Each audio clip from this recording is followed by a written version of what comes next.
My name is Liam, and I'm about to tell you the story of how my 17-year marriage crumbled with a single phrase. How my wife Betty came back from a girls' trip to Las Vegas as a completely different person, and how my response to her betrayal drove her absolutely insane. But this story doesn't start in Vegas. It starts much earlier, in a small coffee shop near the University of Chicago, where I first laid eyes on the woman who would become both my greatest love and my most devastating betrayal. I was 22, in my final year studying architecture, spending countless hours in the library working on my thesis project. Betty was 21, a marketing major with auburn hair that caught the sunlight streaming through the cafe windows and green eyes that seemed to see right through to your soul. She was sitting alone at a corner table, typing furiously on her laptop, surrounded by marketing textbooks and empty coffee cups. I'd seen her there before, same table, same intense concentration, same way of tucking a strand of hair behind her ear when she was thinking. For weeks, I'd wanted to approach her but never found the courage. That particular Thursday afternoon, fate intervened when the barista accidentally gave me her vanilla latte instead of my black coffee. "Excuse me," I said, walking over to her table. "I think this is yours." She looked up, and when she smiled, I swear the entire room got brighter. "Thank you. You're a lifesaver. I can't function without caffeine." "I'm Liam," I said, probably grinning like an idiot. "Betty, would you like to sit? You look like you could use a break from whatever you're working on." That conversation lasted 4 hours. We talked about everything, our dreams, our fears, our plans after graduation.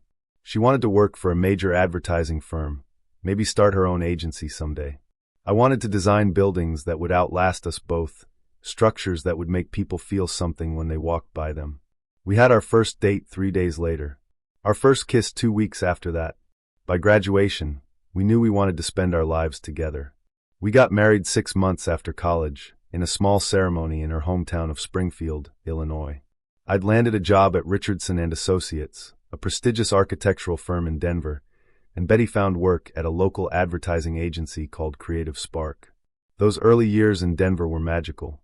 We rented a tiny apartment downtown, could barely afford furniture, but we were happy. We'd spend weekends exploring the mountains, dreaming about the house we'd buy someday, the kids we'd have, the life we were building together. Betty was everything I'd ever wanted in a partner. She was ambitious but grounded, funny but thoughtful, independent but completely committed to us. When I worked late on a big project, she'd bring me dinner at the office. When she had to travel for client meetings, she'd call me every night to tell me about her day. After 5 years of marriage, we bought our first house, a charming craftsman-style home in the suburbs with a big backyard and a wraparound porch. Betty immediately started planning how we'd decorate each room, where we'd put the Christmas tree, which bedroom would be the nursery. The nursery. That's where our perfect life hit its first major obstacle. We tried for children for 3 years. At first, it was exciting, the possibility, the anticipation, the future we were creating. But as months turned into years with no success, doctor visits became routine, and hope slowly transformed into desperation. The diagnosis came on a cold Tuesday in February. I remember every detail of that doctor's office, the beige walls, the generic landscape paintings, the way the fluorescent lights hummed overhead. The doctor, a kind woman in her 50s, delivered the news gently but clearly. Severe male factor infertility. The chances of us conceiving naturally were essentially zero. I'll never forget the drive home. Betty sat in the passenger seat, holding my hand, telling me it didn't matter, that we were enough, just the two of us. But I could see something die in her eyes that day. Not her love for me, but maybe her vision of the future we'd planned. For a while we talked about other options. IVF, adoption, surrogacy. But something had shifted between us. The spontaneity was gone, replaced by scheduled intimacy and medical procedures. The joy was overshadowed by the constant reminder of what we couldn't have. Betty threw herself into her work with renewed intensity. She got promoted to senior account manager, then creative director. Her agency started winning bigger clients, and she began traveling more frequently. I was proud of her success, but I could feel her pulling away. I compensated by focusing on my own career. I made partner at Richardson and Associates, started taking on bigger projects, working longer hours. We were successful, financially comfortable, but somehow drifting apart without either of us acknowledging it. The problems started small, the way they always do. Betty would come home from work trips tired and distant. She'd spend hours on her phone, texting with colleagues and friends. When I'd ask about her day, her answers became shorter, less detailed. How was the conference in San Francisco? I'd ask. Fine. Productive. I'm tired, I'm going to bed early. The woman who used to tell me every detail of her day, who'd replay conversations and share funny stories about her co-workers, suddenly became guarded and secretive. But I told myself it was just work stress. Betty had always been ambitious, and the advertising world was demanding. I figured she was just going through a busy period, and things would return to normal soon. I was wrong. 2 years ago, the distance between us became undeniable. Betty started working late regularly, sometimes not coming home until after midnight. Weekend trips became more frequent, client dinners that lasted all day, industry conferences that seemed to pop up every other week. The physical intimacy disappeared first. Then the emotional intimacy. We became roommates sharing a house, polite strangers passing each other in hallways. I suggested marriage counseling. Betty said she was too busy with work. I suggested we take a vacation together. She said she couldn't get the time off. I suggested we just spend more time together, maybe have regular date nights like we used to. She said we'd grown apart, that maybe that was natural after so many years together. But I wasn't ready to give up. This was Betty, my college sweetheart, my wife, my best friend. Whatever was wrong, we could fix it. We just needed to try harder. I had no idea that the real problem wasn't what was missing from our marriage. It was what Betty was getting somewhere else. The revelation came on a random Thursday evening in February, 3 weeks before the Vegas trip that would change everything. I was mindlessly scrolling through Instagram while Betty was in the shower when I saw a post from Samantha, Betty's college friend who worked at a trendy marketing firm in Los Angeles. It was a group photo from some industry mixer in Chicago that Betty had attended the week before. The caption read, "Chicago advertising legends reunited. Missing the old college crew. #AdLife, #Chicago Mixer, #Good Times." There was Betty, looking radiant in a black cocktail dress I'd never seen before, standing next to Samantha and 2 other women I recognized from college. But it wasn't Betty that caught my attention. It was the man standing behind her, his hand resting casually on her shoulder. He was tall, dark-haired, probably in his early 30s. Handsome in that effortless way that always made me feel insecure. But what made my blood run cold was the way Betty was leaning back into him, the comfortable intimacy of their body language, the genuine smile on her face, a smile I hadn't seen her give me in months. I screenshot the photo and zoomed in. The man's hand wasn't just resting on her shoulder, his fingers were intertwined with hers. Betty was wearing her wedding ring, but she was holding hands with another man. I sat there on our couch, in the house we'd bought together, listening to my wife shower upstairs, staring at photographic evidence that she was cheating on me. The betrayal hit me like a physical blow. 17 years of marriage, and she was holding hands with a stranger at a party she'd never even mentioned attending. When Betty came downstairs, hair still damp from the shower, wearing her favorite pajamas, she looked so normal, so familiar, that for a moment I wondered if I'd imagined the whole thing. "How was your evening?" she asked, settling into her chair with a book. "Fine," I said, my voice surprisingly steady. "How was Chicago last week? You didn't tell me much about it." She glanced up from her book, and I saw something flicker in her eyes. Fear? Guilt? "Oh, it was just boring work stuff. Panel discussions, networking, you know how it is." "Did you see any of your college friends while you were there?" Another flicker. "I think Samantha was there, but we didn't really get a chance to talk. It was pretty busy." She was lying, looking me straight in the eye, and lying about something I had photographic proof of. That night, I lay awake staring at the ceiling while Betty slept peacefully beside me. The woman I'd loved for nearly 2 decades, who I'd built a life with, who I'd trusted completely, was living a double life. And she was doing it so casually, so easily, that I wondered how long it had been going on. I thought about confronting her then, demanding explanations, forcing her to tell me the truth. But something stopped me. Maybe it was curiosity about how deep the deception went. Maybe it was a desire to understand who my wife really was. Or maybe I was just too much of a coward to face the end of my marriage. So I waited. 3 weeks later, Betty announced the Vegas trip. Samantha's turning 35 next month, and she wants to do a big celebration in Vegas. Just the college girls, Sarah, Jennifer, me, and Sam. We're thinking of going for a long weekend. The lie came so easily to her. I knew from Samantha's Instagram that her birthday had been in January, and that she'd already celebrated with a party in Los Angeles. This Vegas trip was something else entirely. That sounds fun, I said. When were you thinking of going?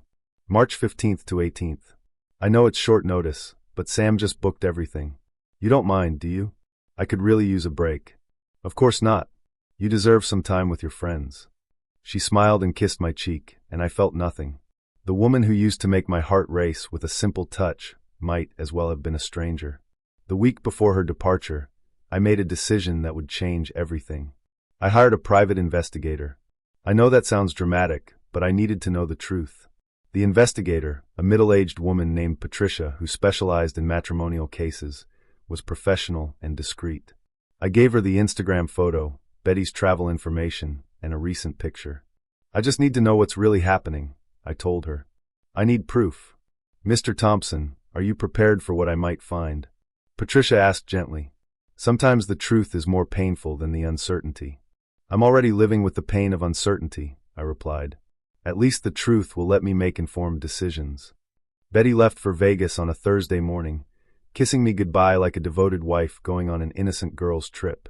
I watched her pack, noting the new lingerie she'd bought, the dresses I'd never seen before, the extra effort she put into her appearance. Have fun, I told her at the airport. Text me when you land safely. She did text me, a simple landed.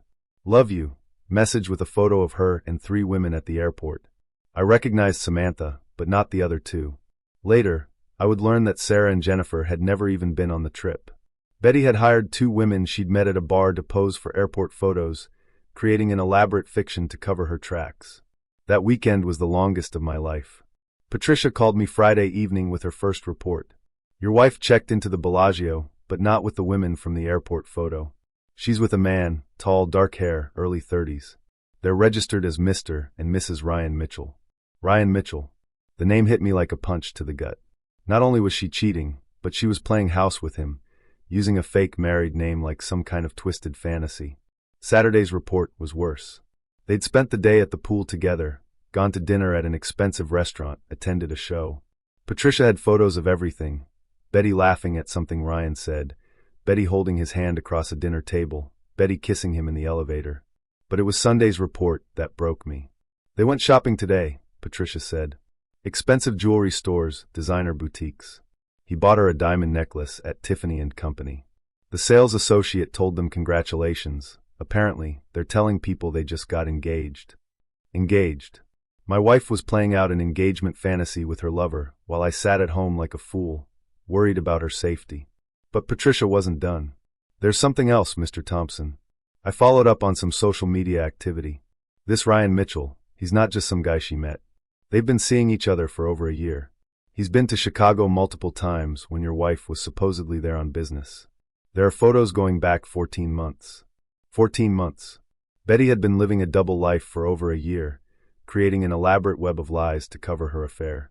Every business trip, every late night at the office, every weekend conference, it was all fiction designed to give her time with Ryan.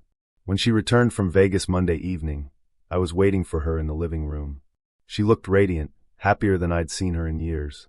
The betrayal was written all over her face, but she still had the audacity to smile and kiss me hello. How was your trip? I asked. Oh, you know how it is with the girls. Too much wine, too little sleep, but so much fun. I feel recharged. Recharged. She felt recharged after a weekend of betrayal.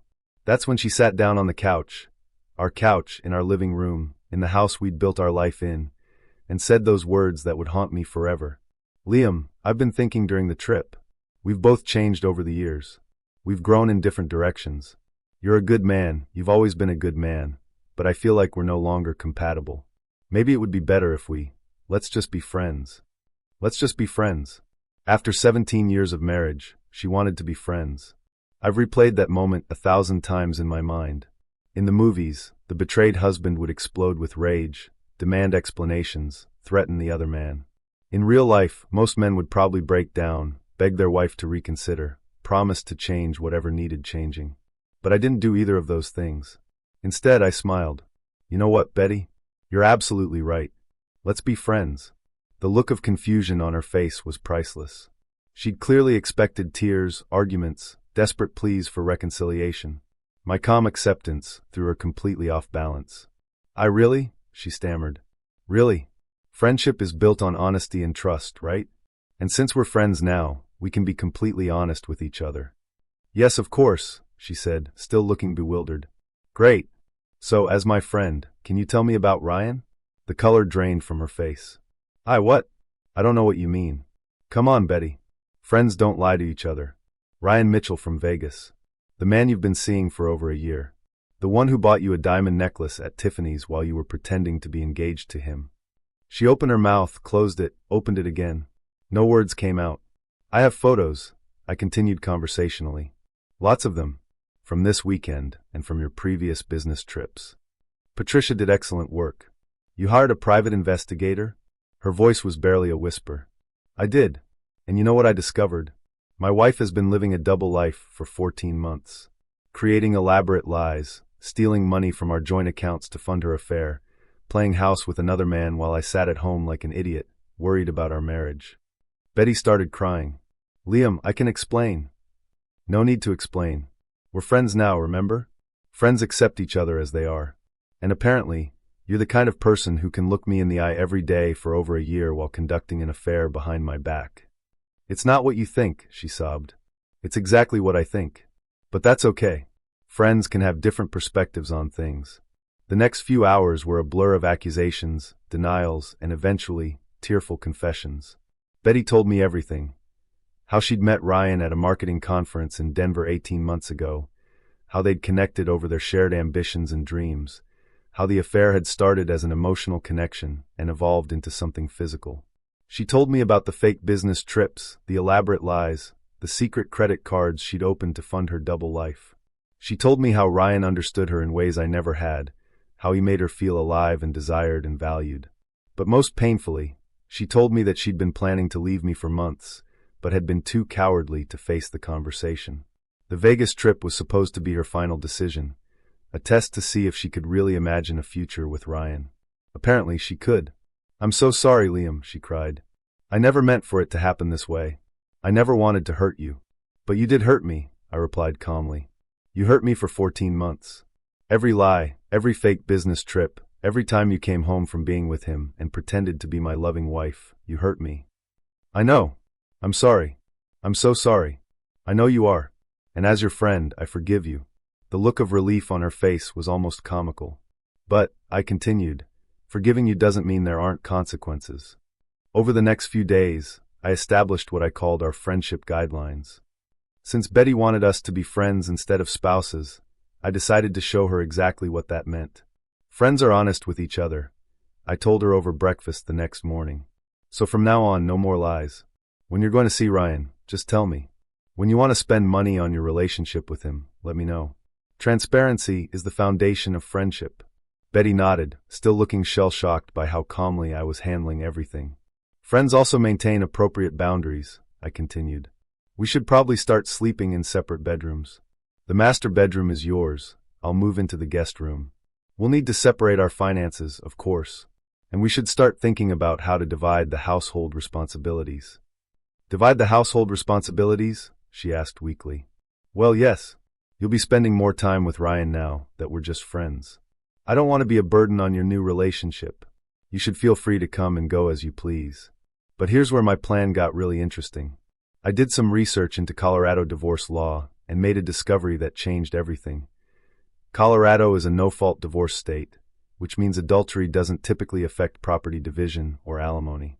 However, there were exceptions for cases involving economic misconduct during the marriage. Betty hadn't worked in 3 years. She'd quit her job at Creative Spark to focus on freelance consulting, which was really code for having more flexibility to carry on her affair. I had been supporting her completely, paying the mortgage, the car payments, the credit cards, everything. She'd been using my money to fund her relationship with Ryan. More importantly, I discovered that Betty had opened several credit cards in her name over the past year, running up significant debt that I wasn't aware of. Debt that had been used for her affair, expensive dinners with Ryan, hotel rooms for their secret meetings, gifts, and jewelry. And then there was the house. Our house was our biggest asset, worth about $800,000. It was in both our names, but I had made the down payment from my savings before we got married, and I had been making all the mortgage payments since Betty quit her job. In a normal divorce, we would have split the equity 50-50. But this wasn't going to be a normal divorce. I spent the next week consulting with lawyers, gathering financial records, and building what my attorney called a bulletproof case for economic misconduct. Every fake business trip Betty had taken, every expense she'd hidden, every dollar she'd spent on her affair, I documented it all. Meanwhile, I maintained my friendly demeanor with Betty. I asked about her day, helped with household chores, and even encouraged her to invite Ryan over for dinner. "Since we're friends now, I should meet the man who makes you so happy," I told her one evening. She looked at me like I'd lost my mind. "You want to meet Ryan?" "Of course. Friends introduce their friends to each other. It's only natural." She never took me up on that offer, probably because she couldn't quite believe I was serious. But I was deadly serious. I wanted her to understand that I was truly treating this as a friendship, not a marriage. I started making my own plans too. I joined a gym and hired a personal trainer. I updated my wardrobe, got a new haircut, and started taking Italian lessons, something I'd always wanted to do, but never had time for during my marriage. I also started going out with my friends again.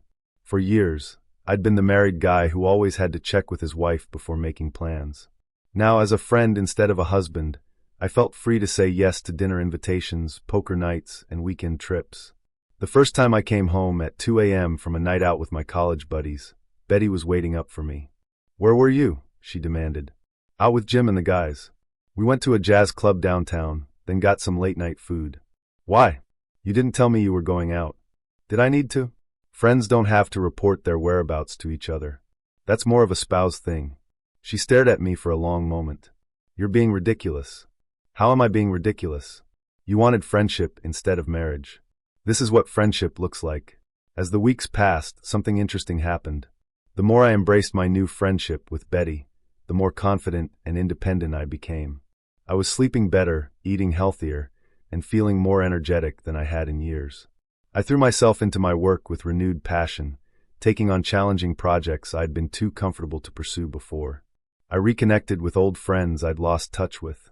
I started planning the solo trip to Italy I'd been dreaming about for years. Betty, on the other hand, was becoming increasingly agitated. "You're different," she accused me one evening. "Different how?" I don't know. Happier. More confident. It's weird. Is it weird for friends to want each other to be happy?" But I could see that my happiness was driving her crazy. She'd expected me to fall apart without her, to beg her to reconsider, to fight for our marriage. Instead, I was thriving. The real breakthrough came when I started dating. Not seriously. I wasn't ready for anything serious. But I joined a few dating apps, went out for coffee with some interesting women, and generally started behaving like a single man. When Betty found out, she absolutely lost it. "You're dating," she screamed. "We're still married." "Technically, yes. But you said you wanted us to be friends." "Friends don't have exclusive romantic arrangements." "That's not what I meant." "Then maybe you should have been more specific about what you wanted." The next few weeks were the most interesting of our entire relationship. Betty started behaving like a jealous girlfriend, demanding to know where I'd been, who I'd been with, what I was doing with my time. She accused me of rushing into new relationships, of not respecting our marriage, of being cruel and vindictive. But every time she confronted me, I responded the same way. "Betty, we're friends. Friends support each other's happiness. I support your relationship with Ryan, and I'd appreciate it if you could support my attempts to move forward too." It was driving her absolutely insane. The situation reached a crisis point 3 months after Vegas. I came home from a particularly nice date, dinner and a movie with a woman named Sarah who taught art at the local community college, to find Betty sitting in our living room with tears streaming down her face. "I can't do this anymore," she said. "Can't do what?" "This. Us. This weird friendship thing. It's not working." "What's not working about it? I thought we were being very successful friends." "Liam, stop. Just stop with the act. You're trying to punish me." "Punish you? How am I punishing you? I'm giving you exactly what you asked for." "This isn't what I asked for." "Isn't it? You said you wanted us to be friends instead of spouses. You've been free to see Ryan whenever you want. You've been free to live your life however you choose. I've been supportive and understanding. What more could you want from a friend?" "I want..." She started, then stopped. "What do you want, Betty?" "I want you to fight for me," she exploded. "I want you to be angry. I want you to tell me I'm making a mistake. I want you to care enough to try to win me back." There it was. The truth behind her "let's be friends" proposal. She hadn't wanted a friendship. She'd wanted me to fight for her while she decided between me and Ryan. She'd wanted to have her cake and eat it too. "Betty," I said gently, "friends don't fight for each other like that. That's what lovers do. And you made it very clear that's not what we are anymore." She broke down completely then, sobbing like a child. "I made a mistake. I made a terrible mistake. I thought I wanted something different, but I was wrong. Can we please just go back to how things were?" "No," I said simply. "We can't." "Why not?" "I'll end things with Ryan. I'll quit the freelance work and get a real job. I'll do whatever you want. Please, Liam. Please." It was heartbreaking to see her like that, but I'd learned too much about who she really was to ever go back. "Betty, you had an affair for over a year. You lied to me every single day. You spent our money on another man. You were planning to leave me anyway. You said so yourself. The only reason you want to come back now is because you've realized the grass isn't greener on the other side. That's not true, isn't it? When did you last talk to Ryan?" She was quiet for a long moment. "Last week." "And what happened?" Another long pause. He said he needed some space. That things were moving too fast. That maybe we should slow down." There it was. Ryan had gotten cold feet about leaving his own life for Betty, and suddenly she wanted to come running back to the safety of our marriage. But I was no longer her safety net. "I'm sorry that happened," I said, and I meant it. "Rejection is painful. As your friend, I hate to see you hurting." "Stop calling me your friend," she screamed. "I'm your wife." "No, Betty, you're not. You stopped being my wife the moment you decided to start a relationship with another man. Everything since then has just been paperwork." The next morning, I packed my bags and moved out of the house. Betty begged me to stay, promised she'd changed, swore she'd never contact Ryan again. But I was done. I'd already consulted with the best divorce attorney in Denver, a sharp woman named Catherine Mills who specialized in high-asset divorces involving adultery and financial misconduct. "You have an excellent case," Catherine told me during our initial consultation. "Your wife used marital funds to conduct an extramarital affair, opened secret credit accounts, and engaged in deliberate deception over an extended period. In Colorado, that constitutes economic misconduct, which can significantly affect property division." The divorce papers were served to Betty a week later. She called me crying, begging me to reconsider, promising to fight for our marriage. But it was too late for fighting. The financial discovery process revealed the full extent of Betty's deception. Over 14 months, she had spent more than $30,000 of our money on her affair.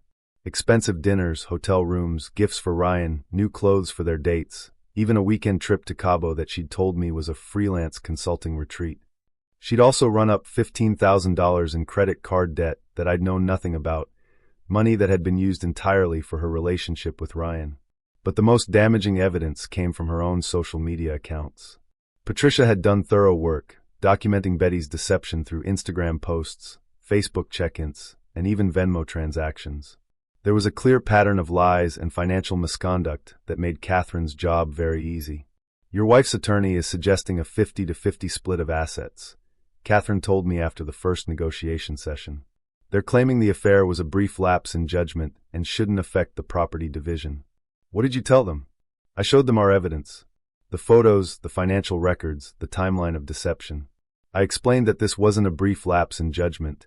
It was a systematic campaign of fraud and emotional abuse that lasted over a year." "And their response?" Catherine smiled. "They asked for a recess to discuss their position." Betty's attorney came back with a very different offer. Faced with overwhelming evidence of financial misconduct and the possibility of having to pay my legal fees, they proposed a settlement that was far more favorable to me. I would keep the house, my retirement accounts, and my investment portfolio. Betty would keep her car and her personal belongings, but she would also be responsible for the $15,000 in credit card debt she'd accumulated during the affair. She would receive no alimony, despite not having worked for 3 years, because the court would consider her adultery and financial misconduct when making that determination. Most importantly, the divorce would be finalized quickly, with no drawn-out custody battles or property disputes to keep us tied together. "She's getting practically nothing," Catherine warned me. "Are you comfortable with that? Some people feel guilty about leaving a spouse with so little." "She made her choices," I replied. "She chose to have an affair. She chose to lie to me for over a year. She chose to spend our money on another man. These are the consequences of those choices.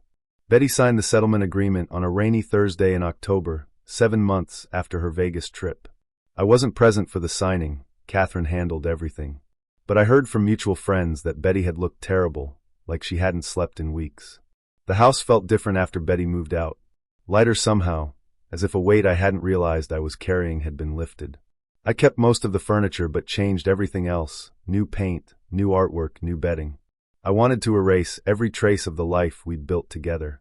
I never heard from Ryan directly, but through social media, I learned that he'd moved to Seattle and was dating someone new within months of Betty's divorce being finalized. Apparently, his commitment to their grand love affair hadn't been as strong as Betty had believed. Betty moved into a small apartment across town and eventually found work at a mid-level marketing firm, a significant step down from the career she'd abandoned to conduct her affair. She tried to reach out to me several times in those first few months, sending long emails apologizing and asking if we could talk. I never responded. As for me, I threw myself into rebuilding my life. The Italian lessons paid off. I took that solo trip to Italy I'd been planning and spent 2 weeks exploring Rome, Florence, and the Tuscan countryside. I bought the motorcycle I'd always wanted. I started training for a marathon. At work, my newfound confidence translated into professional success. I landed the biggest project of my career, designing a new public library for the city of Denver. It would be the kind of building I'd always dreamed of creating, something that would outlast me, something that would make people feel something when they walked by. 6 months after the divorce was finalized, I was having dinner with my friend Jim when he asked me something that made me think. Do you ever regret how you handled things with Betty? Some guys would have fought harder to save the marriage. I considered his question carefully. Jim, you can't fight for someone who doesn't want to be fought for. Betty had already made her choice. She'd been making it every day for over a year, every time she lied to me, every time she chose Ryan over our marriage. But the way you handled it, the whole let's be friends thing, that was pretty brutal. Was it brutal? Or was it honest? She said she wanted friendship instead of marriage. I gave her exactly what she asked for. The problem was, she didn't really know what friendship looked like. What do you mean? Friendship is based on honesty, mutual respect, and genuine care for each other's well-being. Betty wanted all the benefits of marriage: financial security, emotional support, a safety net, while also having the freedom to pursue other relationships. That's not friendship. That's having your cake and eating it too. Jim nodded thoughtfully. So you showed her what real friendship would actually look like. Exactly. And when she realized that friendship didn't include the things she'd taken for granted in our marriage, exclusivity, financial entanglement, unconditional support, she panicked. And by then it was too late. It was too late the moment she decided to have an affair. Everything after that was just paperwork. A year after the divorce, I was living a life I couldn't have imagined during my marriage. I'd started dating seriously for the first time in almost 20 years, and it was both terrifying and exhilarating. Sarah, the art teacher I'd met during those early post-separation months, had become something special. She was nothing like Betty, quieter, more thoughtful, content with simple pleasures. She loved hiking in the mountains, cooking elaborate meals from scratch, and spending Sunday mornings reading in bed. With her, I discovered what it felt like to be with someone who genuinely wanted to be there, who chose me every day without reservation or hidden agendas. You're different from most men I've dated, Sarah told me one evening as we sat on my back porch, watching the sunset paint the mountains purple and gold. Different how? You're present. Completely present. A lot of men, even when they're with you, they're always looking at their phones or thinking about work or just elsewhere. But when you're with me, you're really with me. I understood what she meant. Betty had taught me the value of presence through her absence. All those years when she'd been physically there but emotionally elsewhere, planning her escape, living her double life, I'd learned to recognize the difference between someone who was there in body and someone who was there in spirit. But here's what I've learned about friendship, about marriage, about love itself. You can't build something real on a foundation of lies. You can't have genuine intimacy while living a double life. You can't expect someone to fight for a relationship you've already abandoned. When Betty said, "Let's just be friends," she thought she was letting me down gently while keeping me as a backup option. What she didn't understand is that true friendship requires the very things she'd been unwilling to give our marriage: honesty, loyalty, genuine care for the other person's well-being. By taking her literally, by treating her like the friend she claimed she wanted to be, I showed her what she'd actually been asking for. And I showed myself what I deserved. Not someone who would settle for friendship when they'd promised me partnership, but someone who would choose partnership freely and completely. Sometimes the best response to betrayal isn't anger or pleading or fighting. Sometimes the best response is simply giving people exactly what they ask for and letting them live with the consequences of their choices. Betty wanted friendship. I gave her friendship. But I saved my love, my trust, my future, and my partnership for someone who truly wanted them. And that, as it turns out, made all the difference. Thank you for watching the video to the end. Maybe YouTube will no longer offer you my channel. So subscribe to it by clicking subscribe on the right under the video to receive new interesting stories. Also on the right of the video, there is a playlist with other interesting stories that you can listen to, and you can also write in the comments what stories you would like to see on the channel.